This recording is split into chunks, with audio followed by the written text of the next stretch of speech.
Pues nada, pues vamos a empezar con el mensaje en esta mañana. Bienvenidos a los que estáis aquí por primera vez. Bueno, veros de nuevo, ¿ok? El título del mensaje en esta mañana es una pregunta, ¿cristiano o anticristo? ¿Ok? ¿Cristiano o anticristo? Vamos a acabar esta sección que he llamado pausa pastoral hoy. 1 Juan 2, versículo 17, y pues vamos a buscarlo en la Biblia y leerlo, ¿ok? 1 Juan 2, versículo 17, ¿cristiano o anticristo?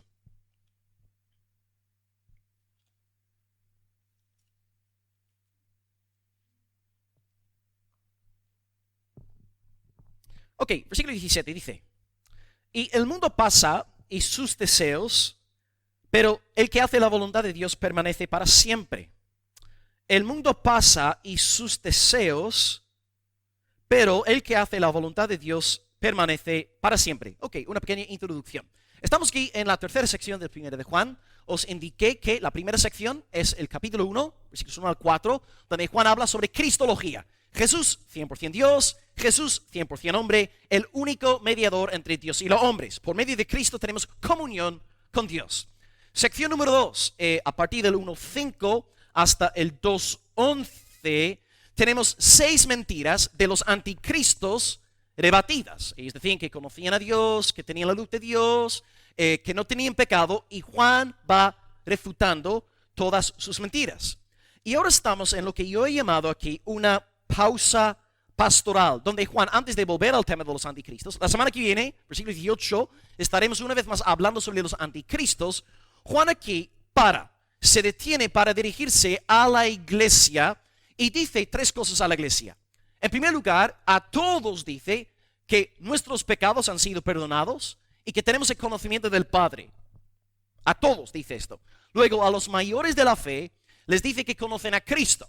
Porque lo más importante para un hermano maduro en la fe es que crezca en su conocimiento del Señor Jesucristo, que no se desvíe, que no se aparte siguiendo otras líneas raras, ¿no? Que vemos mucho de esto en nuestros días.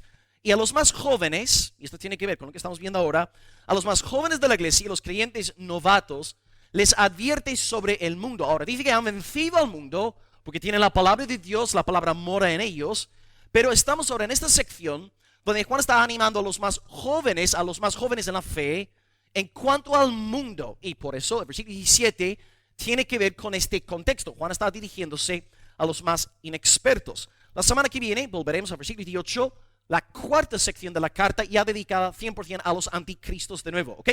Así que el título general, cristiano o anticristo, y tengo hoy 2 puntos para ayudarnos a desarrollar el texto. 1, el fin del mundano, o bueno, si queréis colocar ahí entre paréntesis, el fin del anticristo, el fin del humanista. Y número 2, el fin del creyente, ¿ok? El fin del mundano. Y número 2, el fin del creyente. Vamos a empezar entonces hablando sobre el fin del anticristo, el fin del humanista, el fin del mundano. Versículo 17, primera parte dice: y el mundo pasa y sus deseos. Hasta ahí. El mundo pasa y sus deseos. Ok, hermanos, creo que estáis cansados de que yo os diga que si no entendemos el contexto de los anticristos que se habían apartado de la iglesia apostólica en el primer siglo, no podemos entender esta carta. Juan en toda la carta está pensando en esta banda de gente súper espiritual, entre comillas, que se había apartado de la iglesia apostólica predicando a otro Jesús, otra doctrina de amor, otra doctrina de la ley, etc. Juan está pensando en esta banda malvada, satánica, que se había apartado de la iglesia apostólica. Y ahora Juan está pensando una vez más en ellos al redactar esta frase: el mundo pasa y sus deseos. El tema es que, como vengo diciendo, el problema con un anticristo es que el anticristo no deja de llamarse cristiano. Por ejemplo, en un sermón, no me acuerdo cuál fue, pero os hablé sobre Demas, que abandonó a Pablo y volvió al mundo. Y muchas veces es casi preferible que cuando una persona se aparte de la iglesia, que haga como hizo Demas, ¿verdad? Que vuelva a fiestas, bebidas y fornicación. Porque los verdaderos cristianos no van a dejarse engañar. Porque sabemos que cuando una persona está metida en fiestas, bebidas y fornicación, que esta persona no está andando en el temor de Dios. Pero los anticristos no hacían esto. Los anticristos montaban una nueva religión, hablando de Jesús, hablando de amor, y de ahí la confusión. Y por eso Juan tiene que dirigirse a los más indoctos para que no se dejasen engañar por estos lobos vestidos de oveja. Conforme entonces iba pasando el tiempo, Juan a lo mejor inicialmente pensaba que aquellos anticristos eran del Señor, pero conforme iba pasando el tiempo, poco a poco la mundanalidad que ellos tenían en el corazón empezó a surgir. Comenzaron a cansarse del evangelio de Cristo crucificado y resucitado. Querían mensajes menos cristológicos y más egocéntricos. Querían menos Biblia, más psicología, menos mandamientos y prohibiciones, más abracitos, risas, jiji, jaja, menos doctrina, más amor, pero claro, amor humanista, no amor bíblico, menos sumisión, más rebelión. Y Satanás, como es muy astuto, cuando este grupo se levantó formando este nuevo movimiento gnóstico, no llamaron su nuevo movimiento un movimiento herético, movimiento sectario, movimiento anticristiano, no. Llamaron este nuevo movimiento cristianismo. Ahí está el engaño, por lo menos, de nuevo. Si un apóstata saliese de la iglesia montando una nueva iglesia dirigida hacia el dios Moloch, ok, todos entendemos que esta persona es un falso adorador. Pero Satanás es bien astuto y usó a los humanistas para salir montando otra iglesia cristiana, hablando de Jesús, hablando de amor y hablando el vocabulario cristiano. Por ejemplo, koinonia, ginosco, términos que ya hemos explicado. Pensad, por ejemplo, en el becerro de oro. Cuando Aarón fabricó el becerro de oro usando el oro de los israelitas, claro, cuando Aarón presentó el becerro delante de Israel, Aarón no llamó el becerro Moloch, ni Asterot, ni Baal. ¿Sabéis cuál nombre puso Aarón al becerro? Elohim. ¿Y quién es Elohim? Nuestro Dios. Génesis 1:1. En el principio Elohim creó los cielos y la tierra. Entonces cogieron el nombre divino aplicándolo al becerro de oro. Ahí está el engaño. Satanás no va a venir a la iglesia. Por ejemplo, aquí en General Luque, un pastor, un lobo, no va a venir aquí al púlpito diciendo: hermanos, hoy tengo 5 puntos. Voy a hablaros sobre la gloria de Moloch. Porque si un pastor hiciera esto, vosotros vais a echarle del púlpito. Nadie va a levantarse en medio del pueblo evangélico diciendo: hoy quiero daros razones por las cuales tenemos que exaltar a Baal, nuestro gran Dios. Desde luego que no. Satanás no puede actuar de esta forma, porque es evidente lo que está haciendo. Entonces Satanás, de forma astuta, engañosa, habla de Jesús, habla de koinonia, habla de ginosco. Utiliza nuestro vocabulario cristiano para engañar a los que no disciernen los espíritus.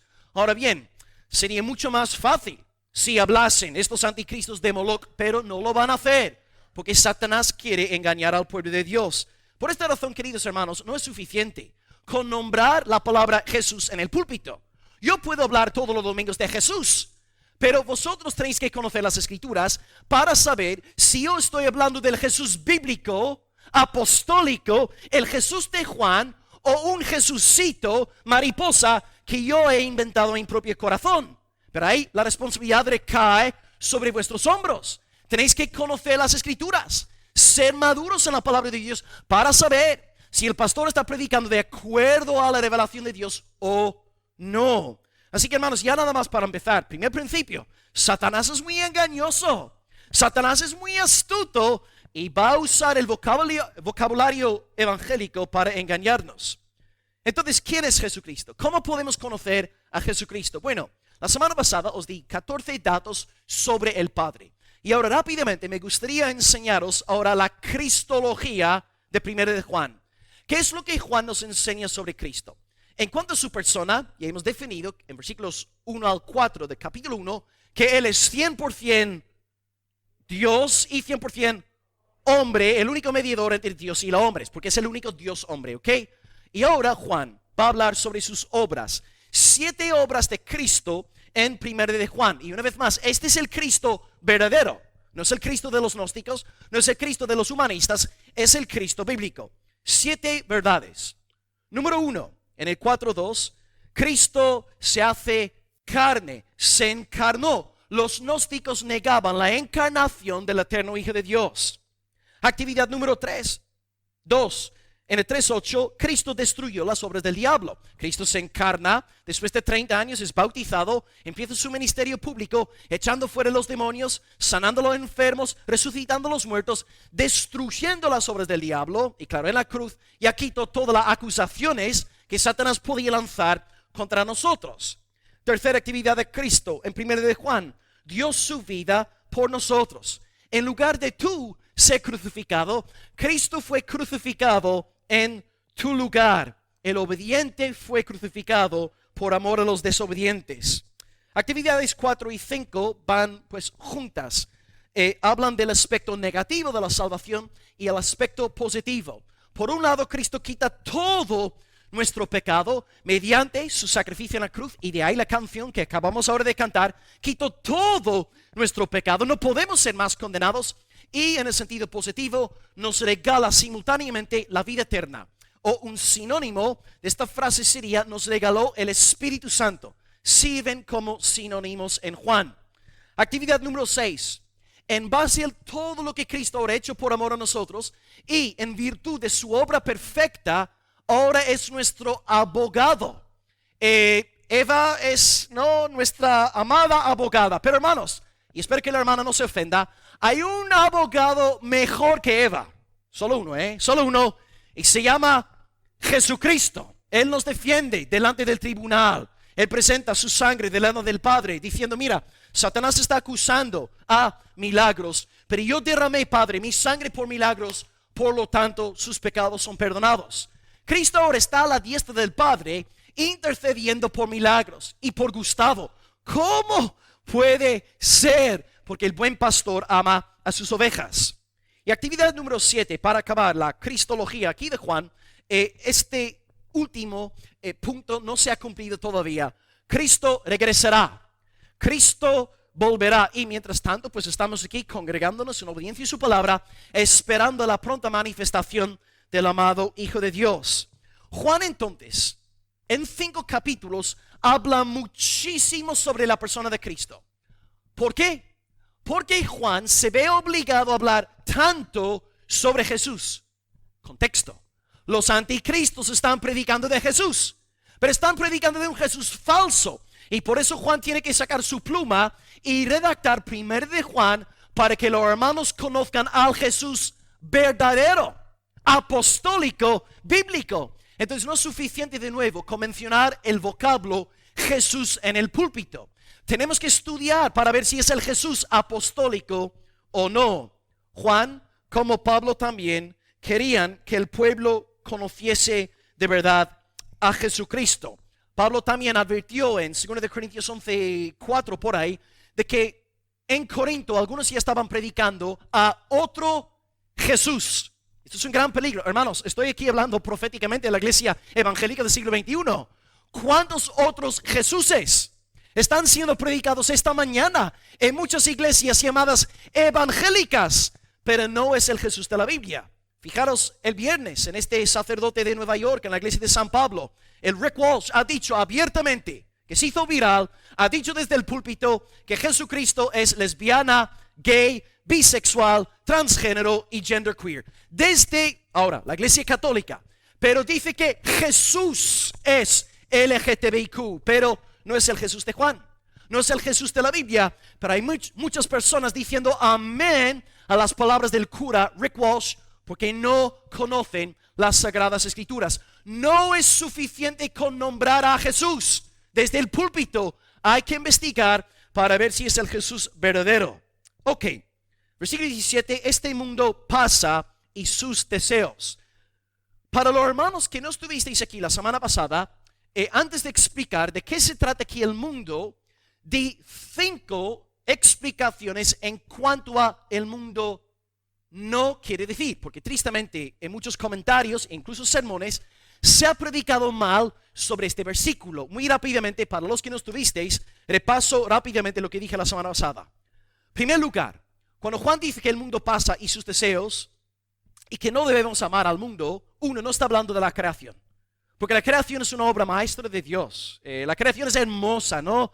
las nubes, los pajaritos, los lagos, la playa, el mar, todo es hermoso, ¿no? Hasta los seres humanos, ¿no? Todo es hermoso. Así que los cielos cuentan la gloria de Dios. Tú puedes ser un cristiano y amar la creación. No estás pecando aquí contra 1 de Juan 2, 16, 17. Segunda cosa que Juan no quiere decir, Juan no está hablando aquí de nuestros deberes civiles. Tú como cristiano tienes que ser un buen esposo, tienes que ser una buena esposa, tienes que ser un buen trabajador, tienes que ser un buen jefe. Entonces Juan no nos está llamando a abandonar nuestro llamamiento civil.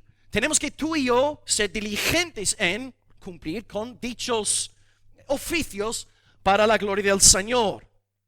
Número 3, Juan no está hablando de nuestra interacción con los incrédulos. Os puse un versículo la semana pasada en 1 Corintios 10, 27, por ahí, donde los incrédulos pueden invitarnos a una cena y nosotros, si queremos, podemos ir a la cena. Ahora, eso ya depende de la voluntad de cada creyente, pero el creyente, según Pablo, no está obligado a abandonar el mundo. Porque si tú y yo no pudiéramos tener trato ninguno con los incrédulos, ¿qué tendríamos que hacer? Coger un cohete y salir del mundo, ¿verdad? Sí podemos interactuar con los incrédulos, dar un buen testimonio, en la medida de lo posible evangelizar, compartir las buenas noticias, pero Juan no nos está llamando a negar este aspecto de relacionarnos con el mundo. Número 4, no está hablando de perder nuestro interés en asuntos que podrían ser considerados mundanos, como las leyes del país o las políticas. Por ejemplo, hoy, nuestros hermanos, ¿no habéis visto? Su Michelén le han dado palo tras palo esta semana porque le ha levantado la voz en la República Dominicana. Hoy están votando, hoy mismo en la República Dominicana, y Michelén ha levantado la voz diciendo que los cristianos no pueden estar votando a partidos que apoyan la ideología de género ni la matanza sistemática de bebés indefensos. Y Michelén, por levantar la voz como vocero de Dios, le han llamado de todo. Hoy van a votar. Nosotros no somos llamados como cristianos a ser ingenuos y pasar por alto nuestros deberes democráticos. Si nosotros podemos votar y hay partidos que representan en mayor o menor medida los principios de Dios, vamos a defender la voluntad revelada del Señor, y no podemos apoyar a partidos que atentan directamente contra los decretos de nuestro Señor. Entonces, ser cristiano no es sinónimo de ser ingenuo, tontito, ¿verdad? Como si los periódicos no existiesen. Necesitamos informarnos bien. Os puse un ejemplo la semana pasada. Yo, en cuanto a las niñas, vayan al colegio. Yo quiero saber cuáles son los talleres que van a estar impartiendo de parte de la Junta de Andalucía. Porque hay ciertos talleres donde mis niñas no van a estar asistiendo. Su padre no va a permitir que sus peques asistan a aquellos talleres. Hay que tener el coco bien puesto.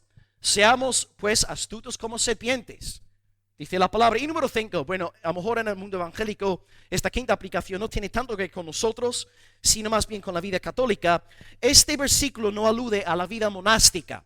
Juan aquí no nos está llamando a vivir en un monasterio escondidos del mundo, porque claro, el que se esconde en un monasterio huyendo del pecado se olvida de una verdad bíblica tocante al pecado. ¿Dónde se ubica el pecado? Aquí, hola, ¿qué tal? ¿Cómo estás? Aquí está el pecado. Yo puedo esconderme en un monasterio 40 años y después de 40 años, ahí estará el pecado.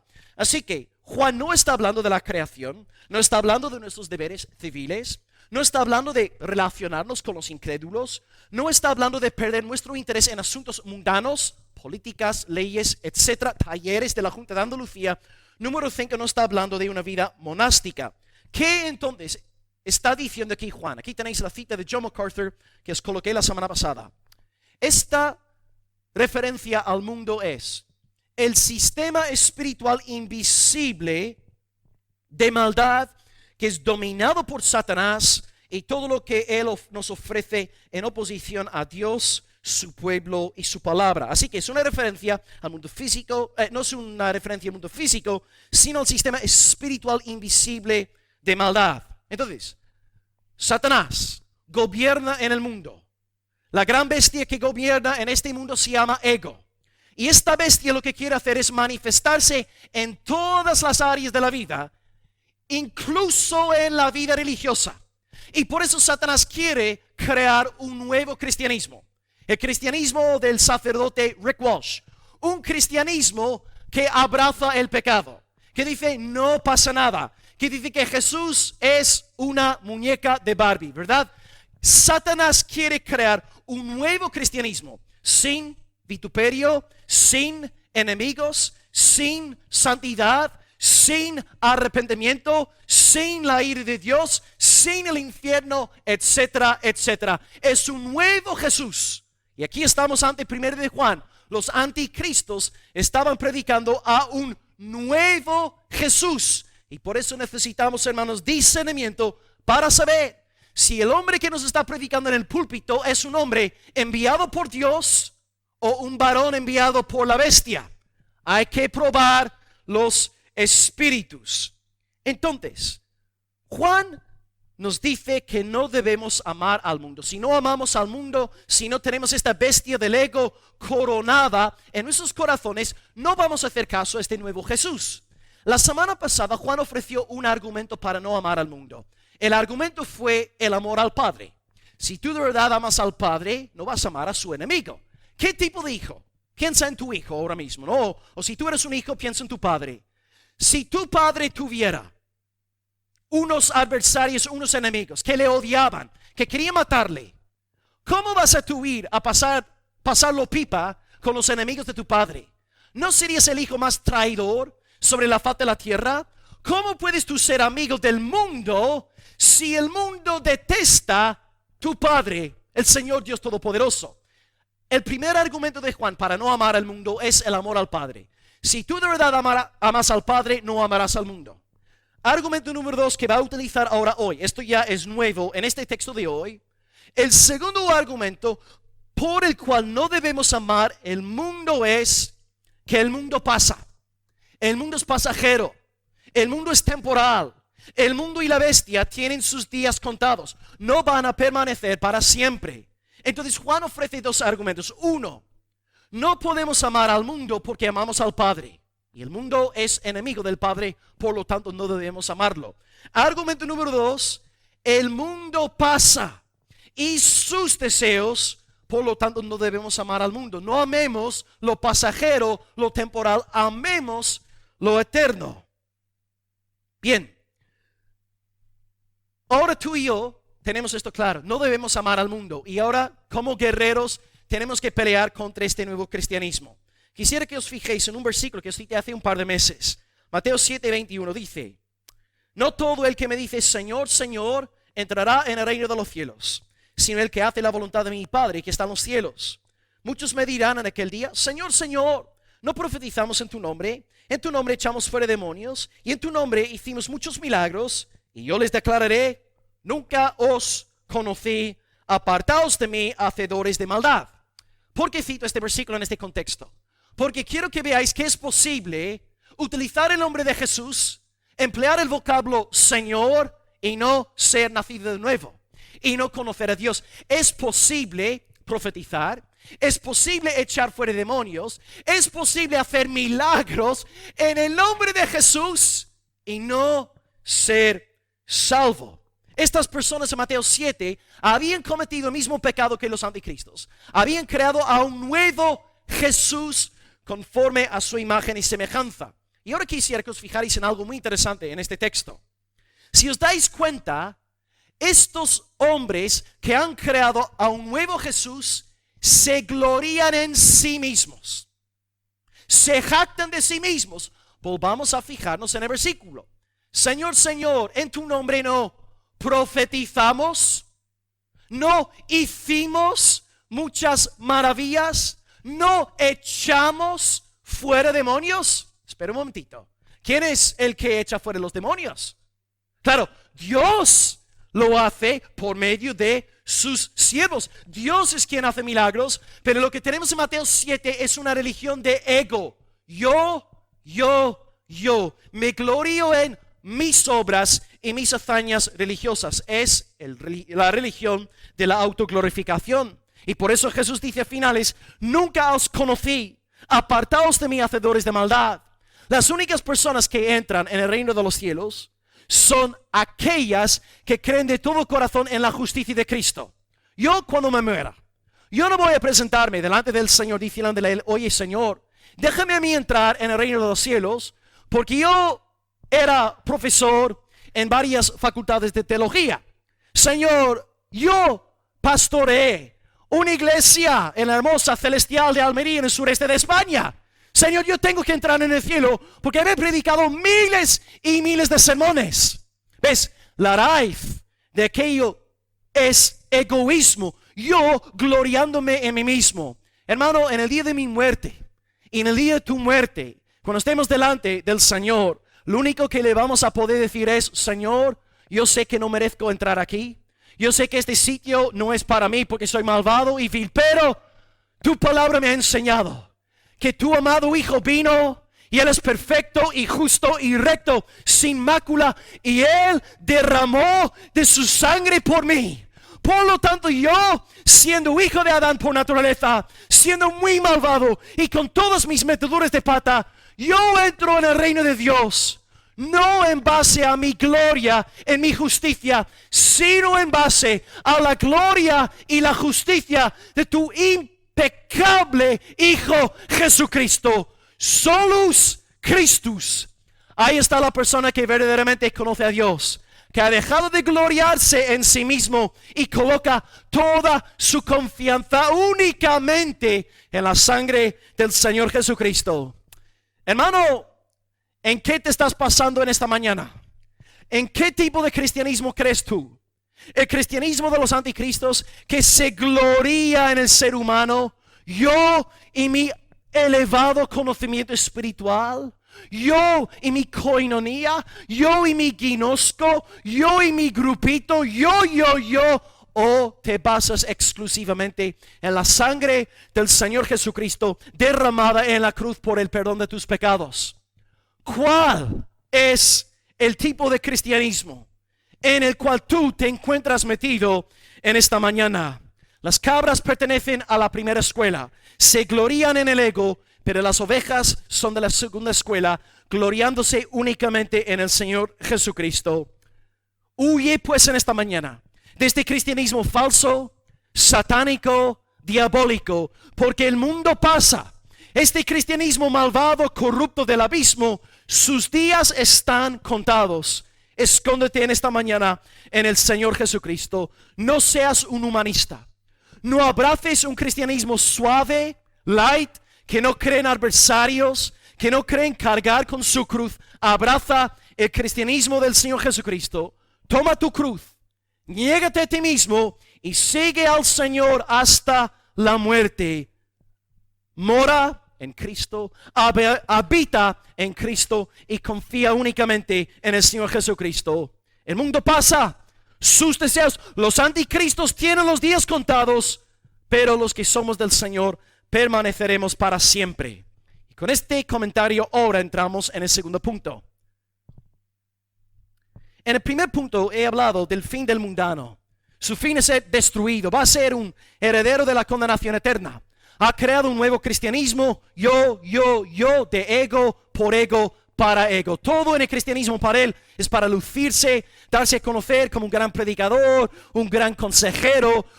Tiene que ser vista esa persona, necesita destacar. Pero el segundo tipo de cristianismo se enfoca únicamente en la gloria de Dios, por Dios, para Dios son todas las cosas. Ok, número 2, ahora un tono ahora más positivo y alegre en el mensaje. El fin del creyente, versículo 17, ¿okay? El fin del creyente, versículo 17.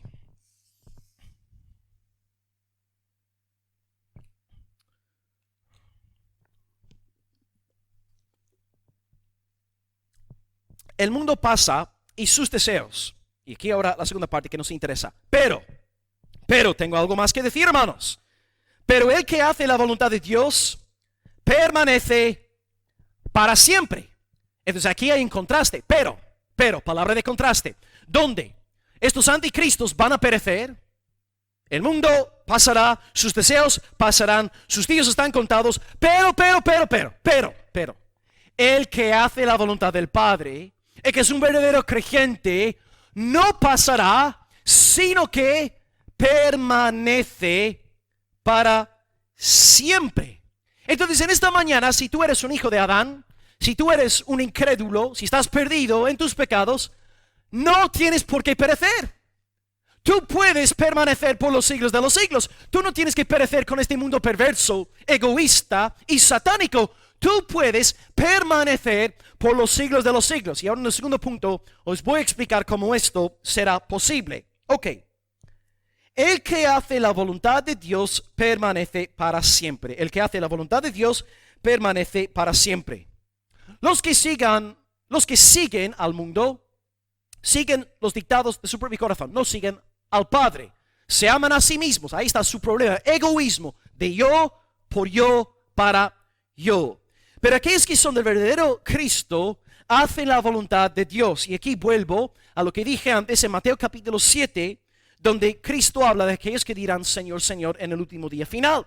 Y Jesús acaba diciendo, no todo el que me dice Señor, Señor entrará en el reino de los cielos, sino el que hace que la voluntad de mi Padre que está en los cielos. Ok, entonces sí, muchos van a perecer. Hay muchos que predican de Jesús, como este Rick Walsh está predicando de Jesús, pero no conoce al Jesús de la Biblia. Él pasará y será condenado eternamente si no se arrepiente. Pero por otro lado hay gente que sí hace la voluntad de Dios y ellos van a permanecer para siempre. Juan aquí en nuestro texto está repitiendo lo que Jesús había enseñado 40 años antes. Juan está diciendo, el que hace la voluntad de Dios permanece para siempre. Jesús dijo que el que hace la voluntad de mi Padre, él sí entrará en el reino de los cielos. O sea, Jesús y Juan están diciendo exactamente lo mismo con palabras diferentes. Ahora bien, aquí hay un peligro. Somos protestantes y creemos de todo corazón que la salvación es por la gracia de Dios, por medio de la fe. Creemos en Jesucristo, crucificado, resucitado por amor a nosotros. Creemos este mensaje y por creer, creemos que somos salvados eternamente. Pero alguien podría leer nuestro texto de hoy, por ejemplo, un católico, podría leer este texto y decir que Juan aquí nos está enseñando salvación por obras. Voy a repetir el versículo, a ver si veis el porqué. Dice Juan, el que hace la voluntad de Dios permanece para siempre. ¿Veis ahora por qué algunos podrían utilizar este versículo para enseñar salvación por obras? Entonces, ¿qué hacemos? ¿Es la salvación por la fe o es la salvación por hacer la voluntad del Padre? La respuesta aquí sería aclarar que Juan está describiendo a la persona salvada. Juan está describiendo a la persona regenerada.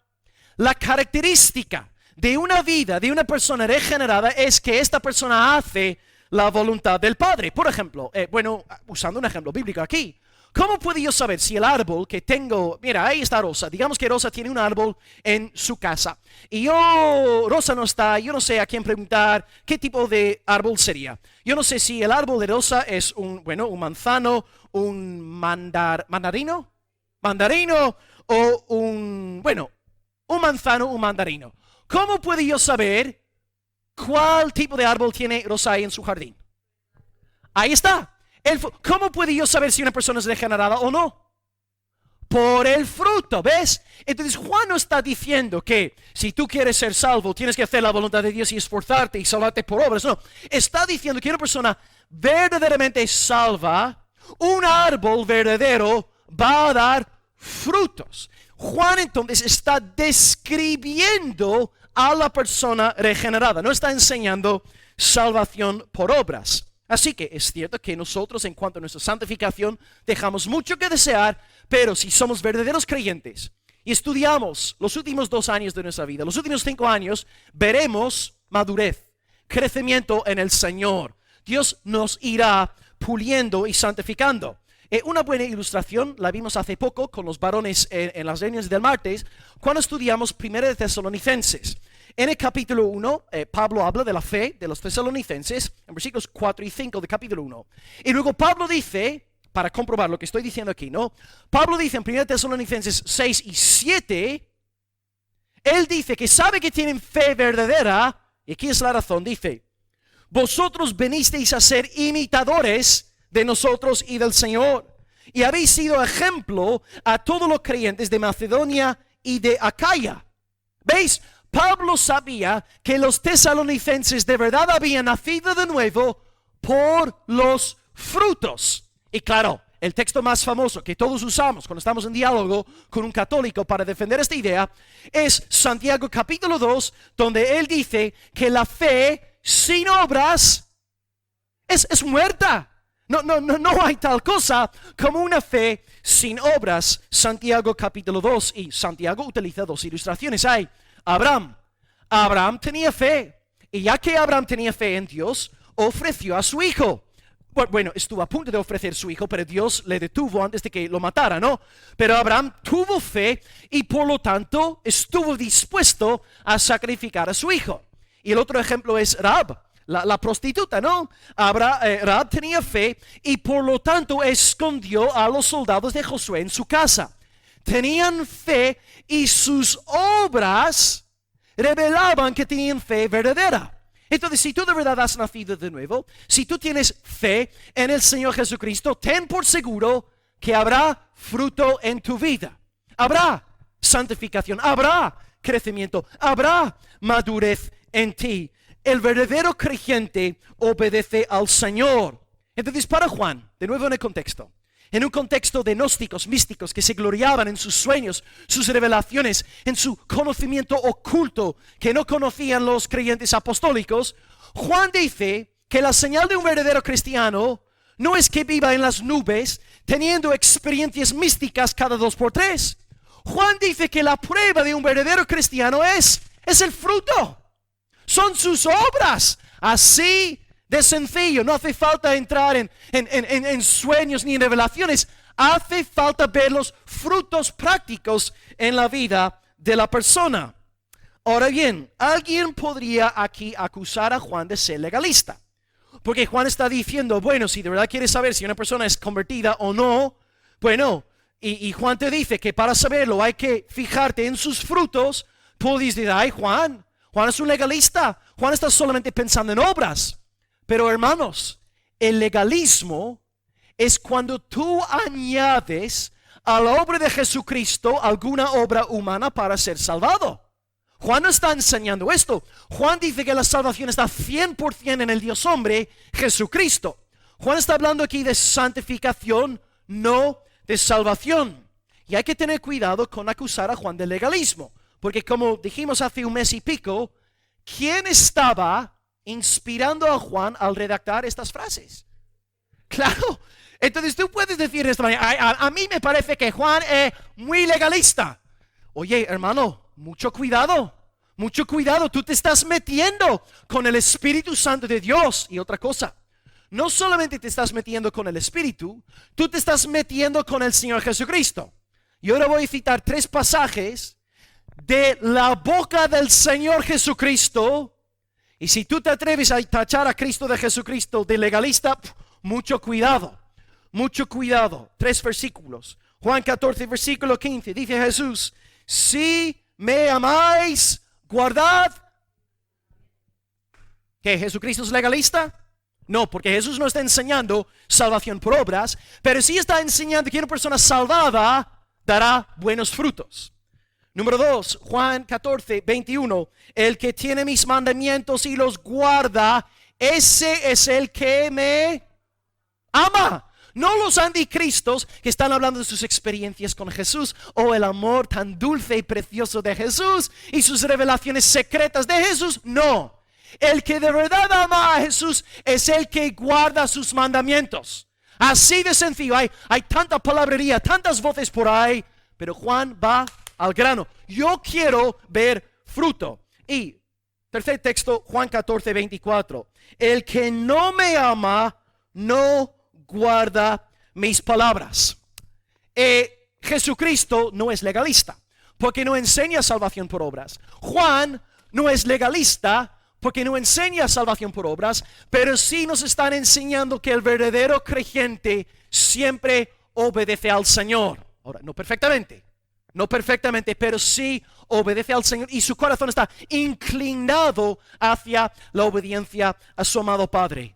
Y la buena noticia que tengo que dejaros en esta mañana, queridos hermanos, es Si vosotros de verdad habéis pasado de muerte a vida, si habéis nacido de nuevo, y sabéis que habéis nacido de nuevo porque sois diferentes, habéis cambiado, ya no sois lo que antes erais, tú vas a permanecer para siempre.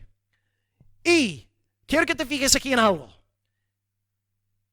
Voy a citar 3 pasajes de la Biblia donde las Escrituras enseñan que el Padre permanece para siempre, el Hijo permanece para siempre y la palabra permanece para siempre. Y luego veremos que esta realidad también se aplica ahora a vosotros, las ovejas del Señor. Ok, empezamos. Salmo 102, versículo 12 dice que el Padre permanece para siempre. Dice, tú, Señor, permanecerás para siempre. Dios es eterno, Dios no dejará de ser. Texto número 2, hablando de Cristo, Hebreos 7, versículo 24. Mas Cristo, por cuanto permanece para siempre, tiene un sacerdocio inmutable. Texto 3, la palabra del Señor, 1 de Pedro 1, 25. La palabra de Dios permanece para siempre. Yo creo que, bueno, todos entendemos que el Padre permanece para siempre, el Hijo permanece para siempre, la palabra permanece para siempre, el Espíritu también permanece para siempre, aunque no hay ningún versículo que lo diga, pero bueno, sabemos que es así porque Él es eterno. Pero ahora, hermanos, lo impactante. Si tú has nacido de nuevo, si tú eres un verdadero creyente, si tú eres de Cristo, el Cristo verdadero, tú vas a permanecer para siempre y tú ahora vas a disfrutar de la misma eternidad que Dios el Padre, Dios el Hijo, Dios el Espíritu Santo y la propia palabra de Dios. Aquí tenéis 2 pruebas más en la Biblia. Salmo 125, versículo 1, ahora hablando de creyentes. Dice, los que confían en el Señor. ¿Alguien aquí confía en el Señor? ¿Alguien aquí ha nacido de nuevo y deposita toda su confianza en Cristo? Amén. Ok, pues vamos a leer este versículo, hermanos, para animaros. Los que confían en el Señor son como el monte Sión, que no se mueve, sino que permanece para siempre. Nicolás, creo que dijo amén. No veo por la máscara. Nicolás confía en el Señor, por lo tanto Nicolás permanece para siempre. Es decir, no va a existir ningún momento en toda la eternidad en el cual Nicolás Rodríguez no esté. ¡Wow! ¡Gloria a Dios! Repito, hermanos. Agárrate a la silla. No va a existir un solo instante en toda la eternidad cuando Nicolás Rodríguez no esté. ¡Oh, gloria a Dios! ¡Aleluya! Bendito sea el nombre del Señor. Ahora Isabel va a bailar todo el día. ¡Gloria a Dios! Mi esposo permanecerá para siempre. Y texto número 2, Proverbios 10, versículo 25. De nuevo más de lo mismo, hermanos. Como pasa el torbellino, así el malo no permanece. Mas el justo, ¿cuántos justificados hay por la fe en Cristo en esta mañana? Sí, ahí está Ramón justificado.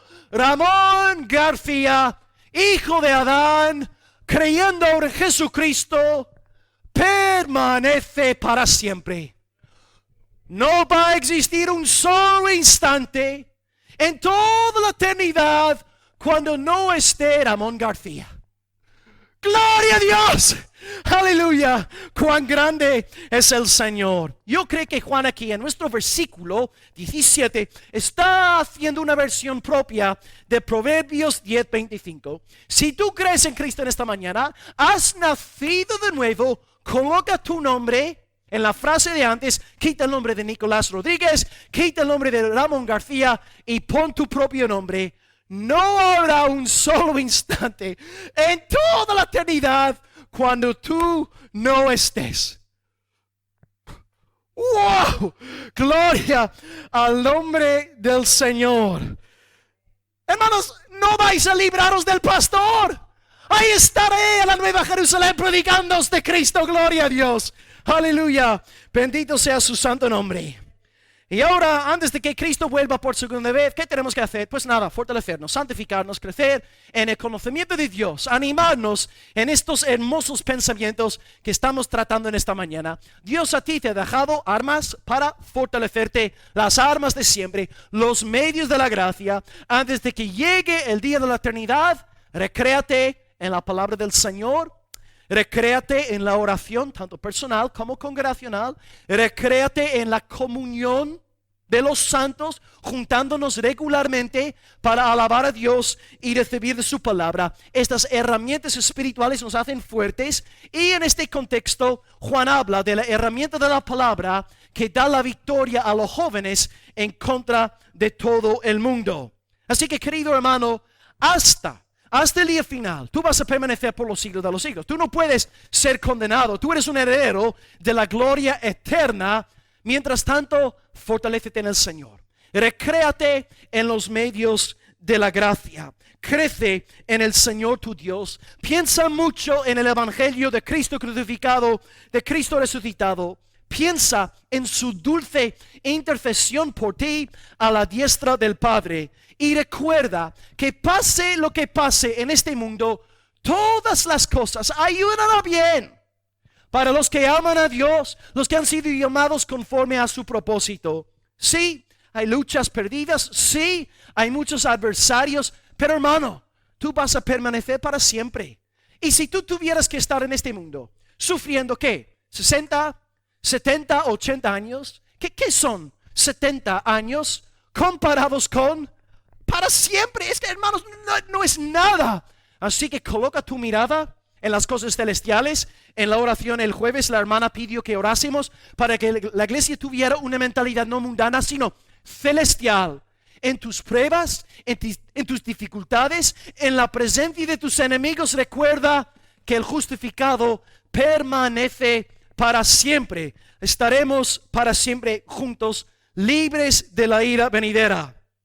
Y hoy pues, vosotros que no sois del Señor, vosotros que sois incrédulos, vosotros que todavía estáis en vuestros pecados, no tenéis por qué perecer, no tenéis por qué heredar la ira eterna de Dios, porque Dios ha diseñado un camino de salvación. Mejor dicho, Dios ha enviado a un Salvador, y Jesucristo, mediante su obra consumada en la cruz y su resurrección gloriosa al tercer día, hoy, si tú te acercas a Cristo por medio de la fe, arrepintiéndote de tu pecado, tú también podrás salir de esta puerta hoy, diciendo también que tú permanecerás para siempre, no en base a tus buenas obras, sino en base a la justicia del Señor Jesucristo aplicada a tu cuenta. Oh, que Dios obre hoy entre nosotros, y que hoy sea una fiesta en los cielos y la tierra, y que el buen Espíritu ahora labre vida eterna en vosotros que estáis muertos en delitos y pecados, y que podáis heredar la bendición eterna, permanecer para siempre con el pueblo redimido de Dios. Porque fuera de esta salvación, lo único que hay es destrucción eterna.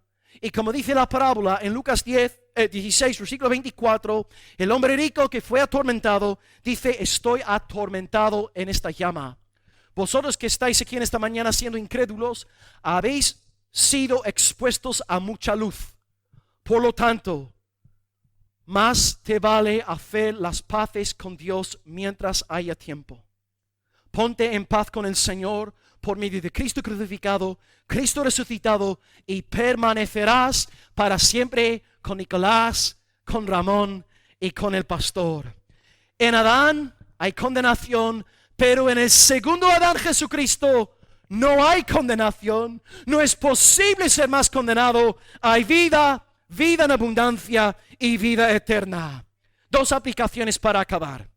Aplicación número 1. Vosotros que estáis en Cristo, colocad fe en Cristo. Arrepentíos hoy, abrazad por la fe a Cristo, amad a Cristo, seguid a Cristo, y disfrutaréis de la bendición de la vida eterna.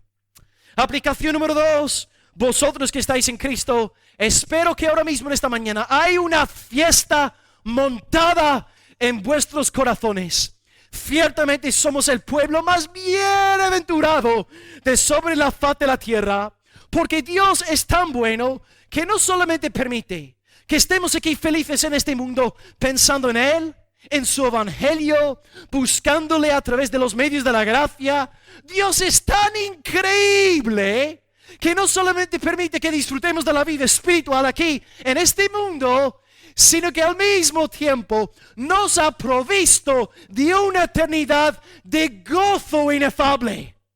Hermano, en estos momentos, cuando tú estás alabando a Dios y Dios está alumbrando tus ojos para que veas su gloria y tendrá un gozo, en estos momentos, este gozo que tú experimentas, esta alegría, este gozo que tú experimentas no es nada en comparación con la gloria venidera, hermano. Yo estoy emocionado predicando en esto. Yo estoy contento con lo que yo estoy gozoso en esta mañana.